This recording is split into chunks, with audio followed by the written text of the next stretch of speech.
Allez, c'est parti pour l'explication. Avec, oh là là, la chute, malheureusement, c'est Philipsen qui est parti à terre. Ouais. Il tombait sur Jasper Philipsen. tombé sur l'épaule. Hein. Oui, ça a touché la roue là.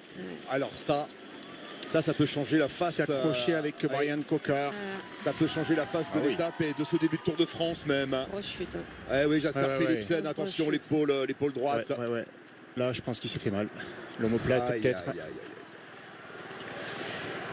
Il n'a pas eu de chance, le pauvre, là, parce que vraiment, c'était involontaire. Hein, Brian Cocard qui s'est accroché avec le coureur qui était à sa droite, qui a perdu l'équilibre. Il a mal. Oui. Alors là, on pense tout de suite à la clavicule, évidemment. Ou l'omoplate, peut-être. Parce qu'il est vraiment tombé, il a fait la cabriole, il est tombé vraiment de tout son poids sur l'épaule. Et bien voilà, une étape anodine où il ne se passait pas grand-chose. Et un fait de course majeur qui va changer encore une fois la phase du Tour, en tout cas de cette première partie de Tour de France. Non, ils repartent les collègues, il va rester là, Philipsen. C'est terminé. Gaël Robic, vous êtes avec Jasper Philipsen. Marcel. Oui, juste à côté effectivement du sprinter et de son maillot vert totalement arraché effectivement du côté de l'épaule gauche. Il est particulièrement râpé dans le dos. Jasper Philipsen, une chute sans doute assez violente, et effectivement ses coéquipiers notamment Vermeersch et Sylvain Dillier, eh bien, qui sont repartis, et Jasper Philipsen qui dans un premier temps s'est relevé, mais il a été se rasseoir sur le bord de la route, et ça semble effectivement très mal engagé pour le maillot vert. Oui, c'est le coureur d'Intermarché là qui semble-t-il fait une vague. C'est qui? C'est Rex. C'est Lorenz Rex. Rex qui lançait Germain et qui s'accrochait. Hein. Tout ça c'est involontaire évidemment, avec Brian Cocard qui a perdu les pédales et qui se retrouve assis sur le cadre et qui a fait un écart et qui a embarqué Jasper Philipsen. Il ne l'a pas fait exprès. Voilà, c'est inutile de l'engueuler évidemment. On est en colère, mais Brian Cocard, il aurait bien aimé ne pas risquer de tomber lui aussi. Hein. Philipsen, là, est-ce qu'il pourra repartir? Non. On va lui immobiliser tout de suite l'épaule.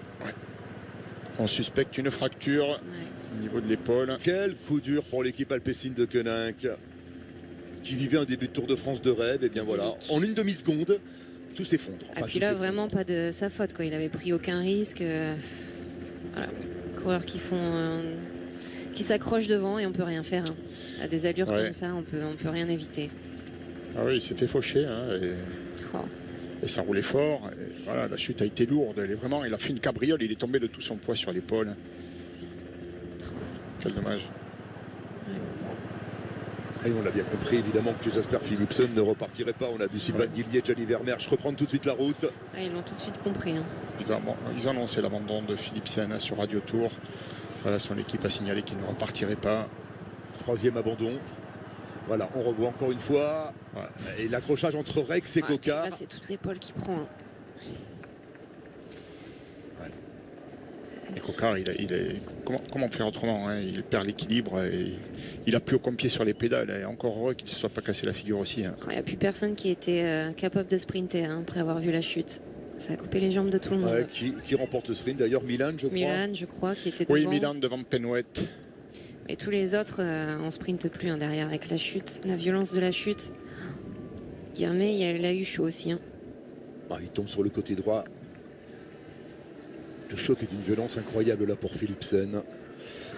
Ça va rebattre les cartes du côté de l'équipe alpecin. Le maillot vert, c'était l'objectif de Philipsen. Ça peut devenir celui de Van Der Poel. Hein. Et on peut voir qu'Adon Groves sprinter aujourd'hui peut-être. Il n'est pas bien, Jasper Philipsen. Il y a vraiment quelque chose qui est cassé. Là. Il passe un mauvais moment, le pauvre.